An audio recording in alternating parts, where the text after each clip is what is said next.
Hey everybody, so this is Mr. Langella here. Obviously, we're going to be doing a nice little review of the Unit 7 outline. And firstly, we need to kind of talk about what are the time periods that we're going to be focusing on for this video. And obviously, based on the number at the top, we are going to be focusing on the years 1890 to 1954, which obviously Unit 7 is one of the largest units in the entire AP curriculum. So it's important for us to know the key things that we have to talk about for the main part of this unit and kind of understand really the impact that this has in the long scale history of the entire country. So let's get started with the first topic, which is imperialism. Basically, if you don't remember, we talked about how imperialism is technically that 2.0 version of Manifest Destiny that kind of talks about the idea of expanding as far westward as possible, but not even just going westward.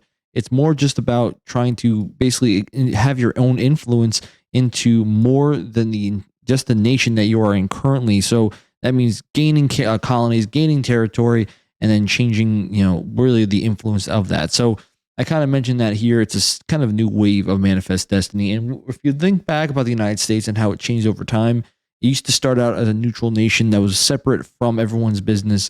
But as time went on, when Manifest Destiny became kind of a base concept in which we all kind of remember, then all of a sudden we started to become more and more involved, even to the days of Monroe, when he basically proposed his Monroe Doctrine that kind of made it more like we were going to defend our side of the country or really our side of the world. And so when we see imperialism, it's basically going to be kind of the concept that we will be expanding our own authority or territory into more areas than what we have control of. And so overall, we have two mindsets. We have the imperialist point of view and obviously the anti-imperialist point of view, where if we look at the reasons for imperialism, the idea was that we need to start gaining resources for ourselves so we can become more powerful, especially in the economic sphere in this global market. Secondly, the fact that when we look at like the concepts of social Darwinism, the idea that we are going to be competing against other European nations, which are already doing this on a daily basis. There's also another component of like what we saw with Josiah Strong with the white man's burden, where it's almost like our goal in life or our means for an existence is to expand upon Christianity and push things forward, especially when it comes to democracy, and then even concepts of military expansion, where we need, in order for us to become a powerful nation abroad, we need to create an entire navy, and with that, we also need to have bases throughout the world, so it allows us to control situations or get more involved. Then you have the opposite perspective, the anti-imperialist, which was looking on the concept of instead of us really forcing our will onto multiple different groups, that we should focus on the ideas of self-determination, the idea that allowing for nations to really call things for themselves because of the fact that we were on that same situation. We fought against the British colonial power, and we want to basically, we want to do our own thing, and it would kind of be hypocritical if we force someone else to do that. Really, we would be the overlords to somebody else. Also, the fact that we were a long time isolationists for most of our history, and all of a sudden now we're going to be changing our pathways. We also have the final concept, which was, and it's a big question, should the Constitution follow the flag? And overall, the concepts were kind of mixed. You have ideas of whether this was more of a kind of a political question, or whether this was just going to be kind of a more racial question about whether or not we should be really having the same, we should be sharing the same rights with groups from other nations. Now, basically what I kind of narrowed down for you was the impact of imperialism. I think the biggest thing that you kind of should know is specifically conflict, right? We saw the Spanish-American War as the example. A lot of things that go along with that. What you should definitely know about like the reasons why the war happened, basic things like Yale journalism and the sinking of the Maine, where it was basically Yale journalism kind of exploded the entire issue itself to make it seem like it was bigger than it actually was. Then obviously our impacts of that entire war, we start to gain territories like Guam and Puerto Rico. We gained access to Cuba and the Philippines, and we obviously have to see how we kind of influence all these different areas with our decision making. Obviously, what this also leads to is what they call the insular cases, which basically shows or answers the question of, does the Constitution follow the flag? We see this with Hawaii and the Philippines, and basically Congress had declared that, or the Supreme Court declared that Congress is the only ones that have the power to make that decision.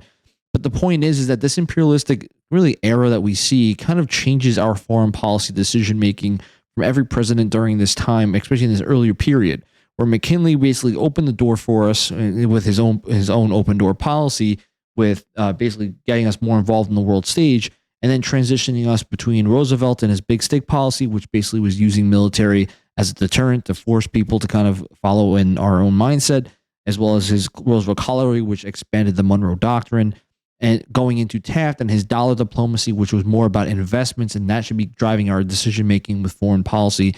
And then lastly, Wilson and his moral diplomacy, which more about really acting more in the morally right way and kind of using this as a method for us to fix the wrongs of the past. Now, all of these things are considered to be in that imperialistic era, but then from here, we'll transition to the progressive era, which is basically right after this. Basically, the idea was that during the previous unit, we talked about Gilded Age, and the Gilded Age basically showed that there was little to no growth of anything progressive wise, like as in the working conditions were horrible, poor was more poor than ever before. And basically it showed that there was a long list of things that need to be addressed. And I put all the kind of list of things on the side here. These are all major progressive movements or targeted actions that we have to look towards in order for us to really change society and make it better or progress for the future. And a lot of the issues that you see to the right were all kind of outlined by a group of journalists, investigative journalists known as the Muckrakers. These groups of people basically had investigated the major problems and made basically public announcements or writing about issues that were clear as day, but no one was really doing anything about it. And I named a few of them here. Upton Sinclair basically writes The Jungle. It was mainly supposed to be about the workers' rights and the horrible working conditions, but it became more about the meatpacking industry and how disgusting it was. Ida Tarbell, obviously looking more into monopolies, specifically Rockefeller. Probably the most famous is Jacob Riis, known for being a photojournalist where they would collect photos of the kind of horrible living conditions, and we're putting them into a book so that people can kind of see how bad this really was. But all of these different, muckrakers and groups really put forward a lot of different reforms, and I'll list some of them here for you. Obviously, thinking about political machines, secret ballots, and obviously the direct election of senators really took away a lot of the power of these local elections and state elections, which does put a lot of check on them, as well as different state reforms, basically the ideas of like initiative and referendum, basically having citizens make decisions on laws directly, and recall, allowing for citizens to remove state officials completely. These are all things that kind of show how giving more power to the people is definitely the better route to go from here. Also, we have to see concepts of prohibition, which obviously gain a strong momentum with the 18th Amendment, making it a official law put into place to ban alcohol, which does get repealed later on. Women's rights movement, obviously, we already talked about Elizabeth Cady Stanton and Susan B. Anthony, but now we see this expand into more growth in the movement, with Carrie Chapman Catt taking the lead from Susan B. Anthony, and Alice Paul basically breaking away and becoming more of a radical figure with this movement, but it was effective in kind of bringing more light to the issue. We also know that women would gain the right to vote in 1920 with the 19th Amendment, but this really is a multitude of actions from this movement, as well as the fact that in World War I, there were obviously more job roles taken up by women, which kind of opened the door for suffrage to happen. We also see kind of early stages of the civil rights movement. Think about the kind of the battle that happens between Booker T. Washington and W.B. Du Bois, and obviously the growth in the Niagara movement, which also expands into the NAACP, which obviously this group, the NAACP, is extremely important when it comes to education and promoting social reform and changes. So this is a really important topic because it does set the stage for we see civil rights happen again in the 50s and in the 60s as well. So just make sure you keep in mind of the differences and comparisons that you can make here. Now, other kind of key things when it comes to the progressive era is specifically about the presidents, right? And obviously the biggest thing that each of these presidents really focused on is a lot about the industrialists and the challenges or combating against these monopolies. And Roosevelt was really known as really a person that changed a lot when it comes to the power of these businesses, mainly because he was known as the first trust buster. He would pick and choose which were the good trusts and the bad trusts based on whether or not they would actually have some sort of compromise between the workers and the business owners themselves. Whether if they wanted to play ball and have a discussion, he would label them as a good trust and allow them to kind of still make a lot of money. Versus those industrialists that said that they wouldn't want to negotiate, he would label them as bad trusts and then break them apart. He would also pass a lot of different consumer protections like the Pure Food and Drug Act, as well as the Meat Inspection Act, because of his, obviously, the reading of the books like The Jungle, which basically were, like I said before, were not really supposed to be about meat inspection, but that was kind of what he gathered from it. And he was obviously an avid conservationist because he loved the nature and going to go hunt and kind of go on hikes and everything. So he was an avid person to really protect nature, especially creating national parks and reservations for making sure that certain areas of the country always had the nature intact. Now, transitioning to Taft, Taft was even more trust buster compared to Roosevelt. He was mainly known for expanding really the ICC and regulating different businesses, but also having the involvement of the government being involved in major industries that were more used by everybody else. Like, for example, things that were common that everybody used, whether it was farmers to average citizens, like the railroad industry and telephone industry. These need to be regulated heavily because of the fact that they wouldn't want to have this be a stranglehold on the average citizen that needed it, or even the government that needed these things. So it was kind of an important feature that Taft kind of focused on. And then lastly, we'll talk about Wilson. He was most known for targeting what they call the triple wall of privilege, which was tariffs, banking, and trusts. So basically, he helped lower the Underwood tariff to at least balance out the increased taxes of the graduated income tax that was also put into place.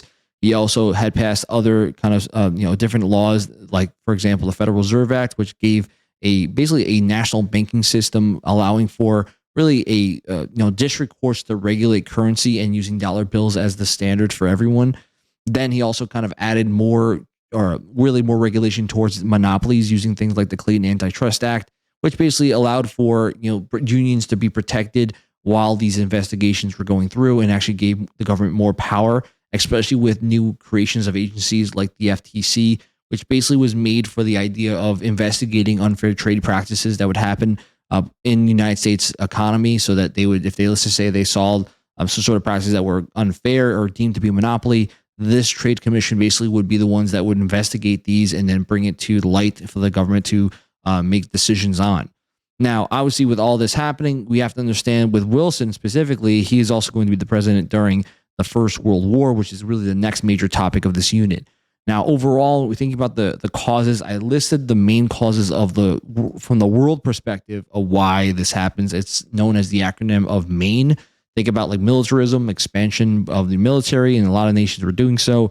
Major alliances between European nations that cause really, like, as one person goes into war, everyone else has to go into war. The competition over imperialism, which was already happening to this point, including with the United States, and obviously an increased nationalism that shows how basically everyone believed their nation was better than everyone else's. So it was more of like a personal vendetta when one nation kind of possibly insulted yours. So that was all from the European perspective. And from the United States, a lot of it had to do with really the kind of us being in the middle of everyone's business of trade, and kind of we were kind of stuck in between a really tough spot between the Allied and Central forces. We were trying to really be in the outside and just trade with both groups, but we ended up getting in between both of them. Specifically, we were getting kind of hit with unrestricted submarine warfare between us, really between the Germans attacking our boats, and we had kind of told the Germans that we really want them to just stop doing this, or there's going to be a problem. And eventually, when these issues only got worse, the Zimmerman telegram came out, which basically was found, according to British officials, that this was a telegram from German ministers to send to Mexico, in trying to have them invade us and take back land that we gained from them during the Mexican-American War, which would distract us from actually possibly getting more involved in the World War and basically having us kind of stay out of their business. But obviously, once we found this out, it kind of caused Americans to say we need to get involved, especially get revenge on Germany for even attempting to go into this. And so basically, once we get involved in the conflict itself, we need to get mobilized. And basically, if you notice on the list here, there's a lot of these different federal programs and agencies that are made to kind of get us ready in a short span of time, because we obviously were not ready for this conflict. But all these policies really work to the highest degree. Think about the war. We actually did a whole activity on this, but think about these different agencies here.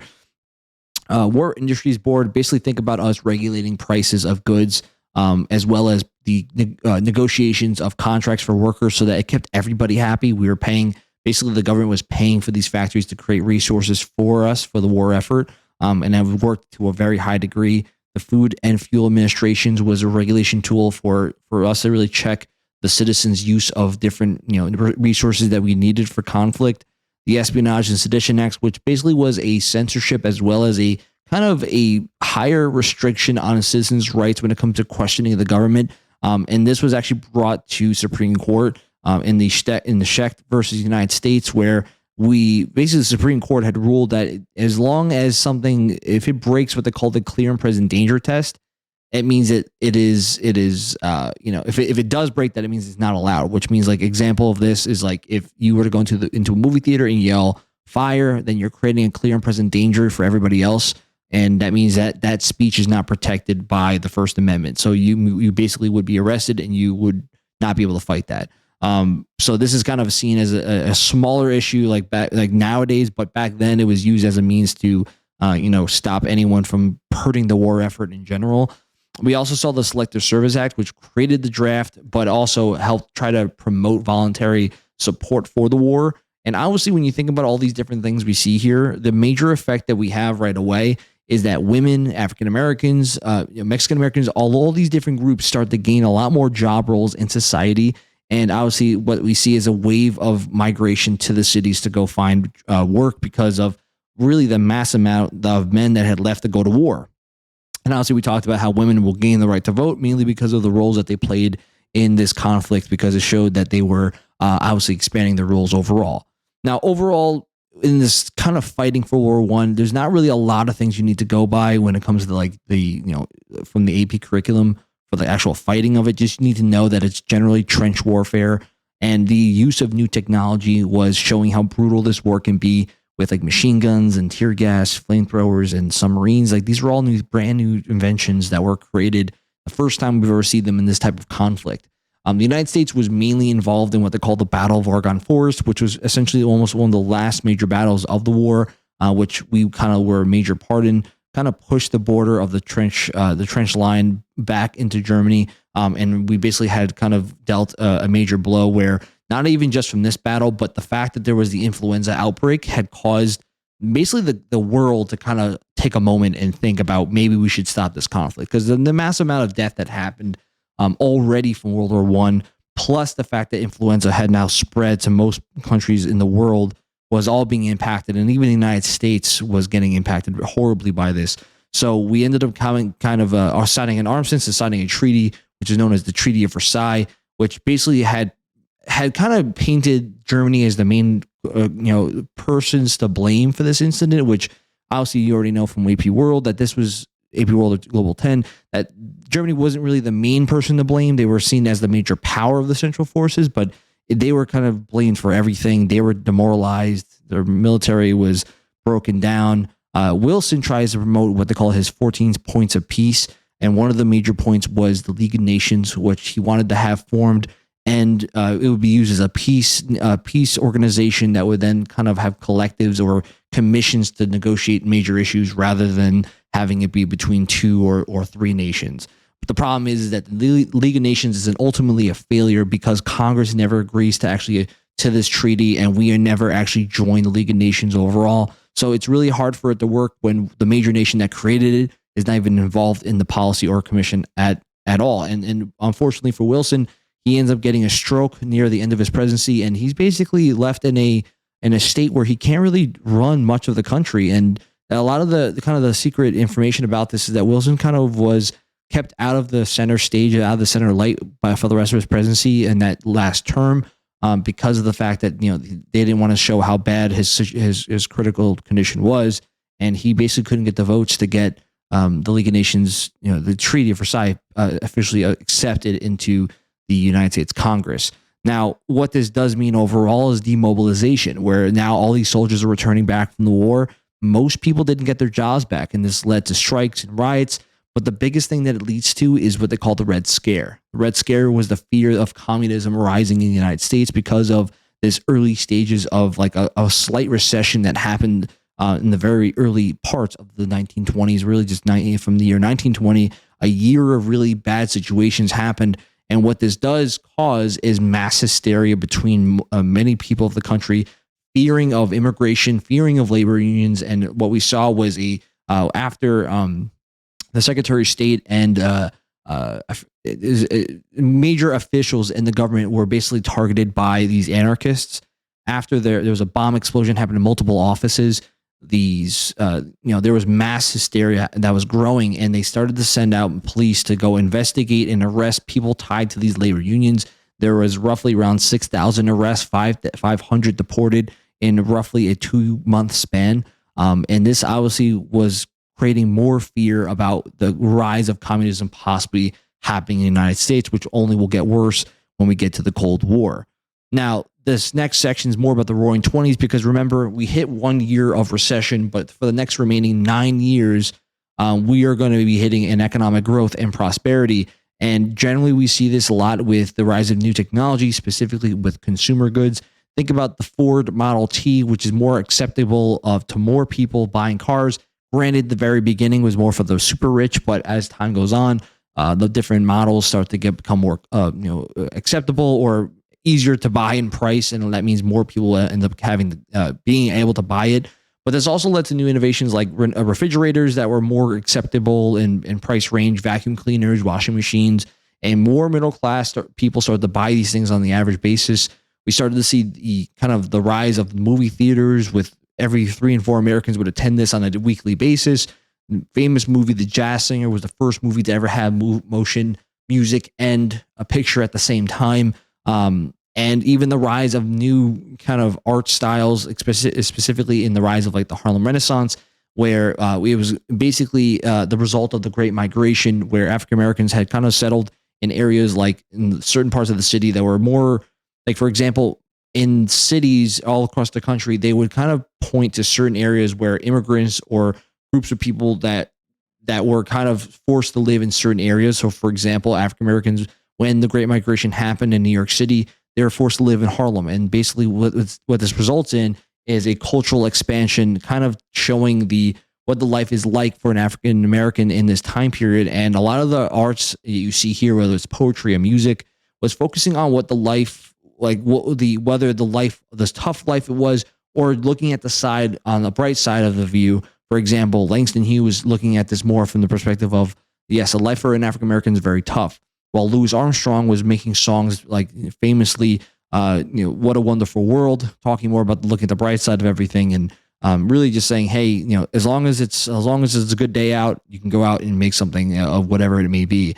But we also started to see new pop culture, or really culture expansions with like the women's roles movement, like the flapper look, which basically was trying to counter a lot of what the social norms that people were trying to paint in these new movies and music. Now, with all this expansion happening, there was also the rise of like limitations on immigration.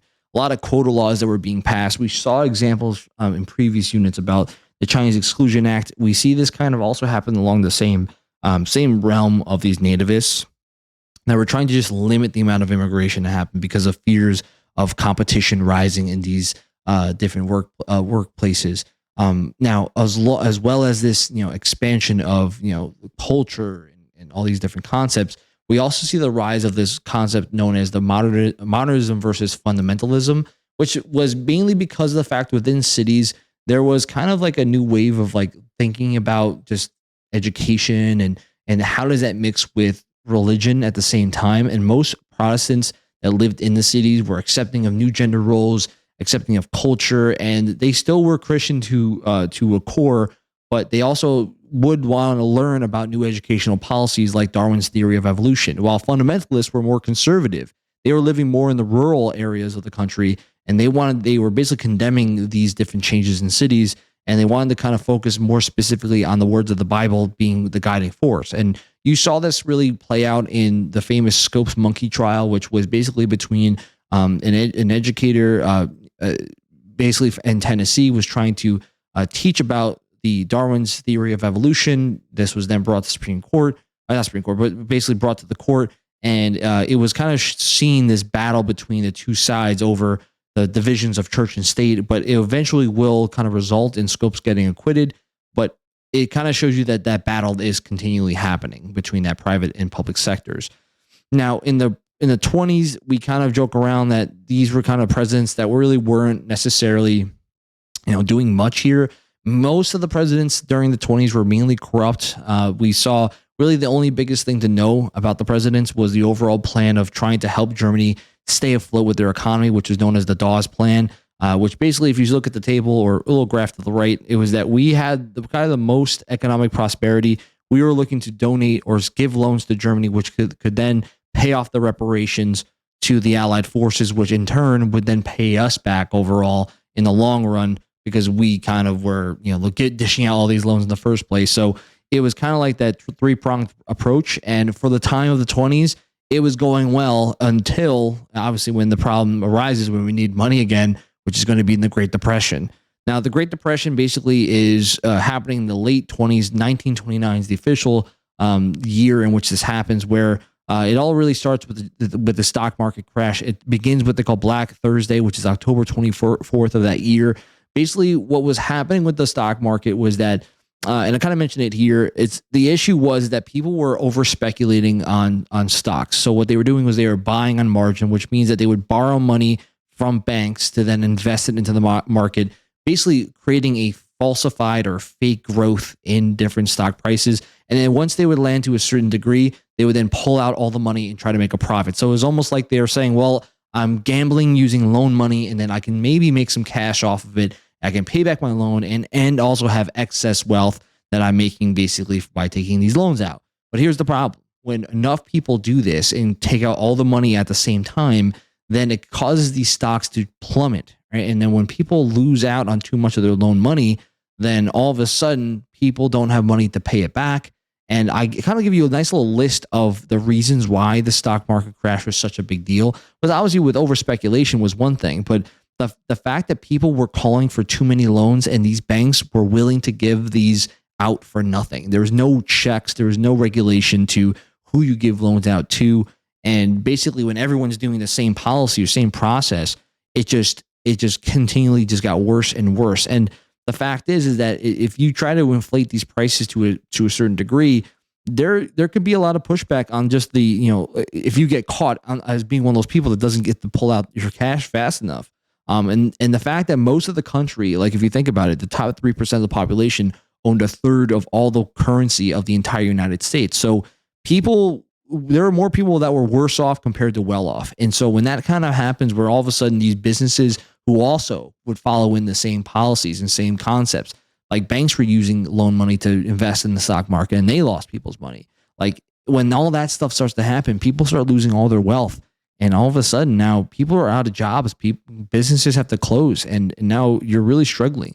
Where you think about the overall effects of this, right? 20% of banks closed, wiping out 10 million savings accounts, which basically, and just think about the amount of, gross national product overall. And this was not just the United States issue. This is a global problem that is happening between everybody, where from just a 3-year period, our gross national product dropped from $104 billion to $56 billion in a 3-year span. And just unemployment rate went to 25%, which was outrageous. Now, but the problem here is that a lot of the policies that people wanted to get done, it was that the government needs to step in and do something, but they didn't. They kept going with this laissez-faire policy, and this is under Herbert Hoover, because the idea was that most times when governments go into a recession, a depression, naturally they bounce back over time, right? Because they start to settle, they start to kind of circumvent people start to get jobs again because businesses start to kind of save money, but people wanted more swifter action, and Hoover does not do any of that. And a lot of people that were in poverty blamed him for a lot of these issues that got worse and worse. And so when Roosevelt steps in, he wins the election, he starts implementing a new set of policies, specifically the New Deal. Now, the New Deal basically was, the whole concept behind it was they wanted to help out really the people that were struggling. So that means the unemployed. So it basically creates administrations or agencies to help find jobs, create more jobs by working on infrastructure or building projects, help for businesses by basically creating like an 8-hour workday, checking the negotiating prices between the workers and the business, so that at least keeps it fair for everybody. and even regulating prices overall in the industry. So it's more competition. And also for economic institutions, creating more stronger regulations when it comes to for banks like the FDIC, which would regulate whether or not how much loans can you dish out to people, as well as checks to the stock market like the SEC that would make sure that there's no chance of over speculating ever happening again. Now, there's also a second New Deal, which emphasized major things like Social Security, which obviously was a big deal because a piece of your check would be taken out, obviously a tax, and these taxes would then fund basically a stockpile of money where every month, if you retire, you get a check in the mail. And basically what this does is it incentivizes older Americans to retire, which would then open up jobs for younger Americans who are struggling. Obviously, what the biggest effect of both of these deals does is that it creates the United States into what they call a limited welfare state. It becomes to a point where the government now creates safety nets for people that they can now kind of survive if something bad were to happen. Right? It's not just the end all be all if you lose your job. There's a lot of things that you can do and still survive this. Now, when it comes to the opponents of the deal, it was kind of ironic because both liberals and conservatives both had issues. Liberals felt it didn't do enough, while conservatives felt it was doing too much. And you'll see this kind of comparison happen again later on with the Great Society programs, which we'll talk about later on. My last section that we'll focus on is going to be World War II. And generally, World War II, the only thing you really need to know is, obviously from the U.S. perspective, a lot of the rising of the war has to do with first the nationalistic military expansions with Germany, Italy, and Japan. Each of these leaders were more autocratic, and they were expanding what their reaches were and jumping back into this imperialistic mindset that kind of started World War I. Now, we were always trying to stay isolation. We were trying to stay out of the major problems, and we are really emphasizing concepts of appeasement. And overall, when the war did break out officially, the United States was doing some policies that kind of got us on the side of the Allies. Like, for example, the Destroyers for Bases program. We would sell old destroyers to Britain and access to forts that were held by Britain for us to kind of use them as a military base just in case. We were kind of defending a lot of these policies by using like Roosevelt would make the For Freedom speech, basically saying that we would be investing in westernized nations because we have to protect the four key components that make up the United States, mainly in things like freedom of religion, freedom of speech, and even the fear or freedom to fear, which is fear itself. And these concepts basically were just trying to say that we're doing the right thing by supporting the Allies and getting somewhat involved. And another example would be like the Lend-Lease program. We would grant credit to the Allied forces to buy war materials. And obviously, these are all things showing that we were aiding the Allies before we actually got any boots on the ground. Now, for us specifically getting involved in the war, it has a lot to do with Japan. Japan was expanding itself into other areas, specifically into China. We gave them an ultimatum that if you continually do this, then we will stop selling you oil and obviously gas. But we obviously, they do break that promise. We tell them we're not going to sell any more to them. And eventually Pearl Harbor is the end result of this. Now, with us jumping into the war itself, mobilization happens. Very similar to World War I. So basically a lot of these policies or programs are identical. Think about the Office of War Information, very similar to basically censorship and promotion of war, things that support the war. War Industry Board, basically it was just trying to regulate prices of goods and businesses. Financing committees, basically trying to create war bonds. Selective Service Act is identical to the previous one. The Office of Price Administration is identical to the Food and Fuel Administration. And even expansion of civil rights. Expansion of civil rights in some ways, but also limiting it in another way. We think about the Double V campaign, the expansion of really the concept of African Americans joining the war effort to gain more freedoms at home. So it's a victory abroad and victory at home. And at the same time, we also see limitations of civil rights with like the Japanese internment camps. The fact is that there was a lot of prejudice and fear that because we are at war with Japan, that we would be possibly having spy rings in the United States. This same concept happened again in World War I with German internment camps. It was more bogus during this time because it was just more about prejudice and fear, and there was no real evidence to prove that there was any sort of spy ring in Japan, from Japan into the United States. So this, like I said, it was just an example of really taking away rights of Americans that were really not doing anything there. Now, the kind of the tail end or last part of this is going to focus really on the fighting. Not many battles you need to know from U.S. history for this perspective. Mainly know about like Operation obviously Operation Neptune going into Normandy at D-Day of June of 44, the Battle of the Bulge within the same year in December, and then obviously VE Day when we finally gain access to Germany and get the victory on the European front. But mainly, most of the fighting is going to happen in the Pacific front with concepts of island hopping. And we would obviously face off against Japan in multiple different battles. Mainly, remember the battles of like Midway and Okinawa. Overall, though, the biggest thing you need to know about the war is really the decision to drop the atom bomb.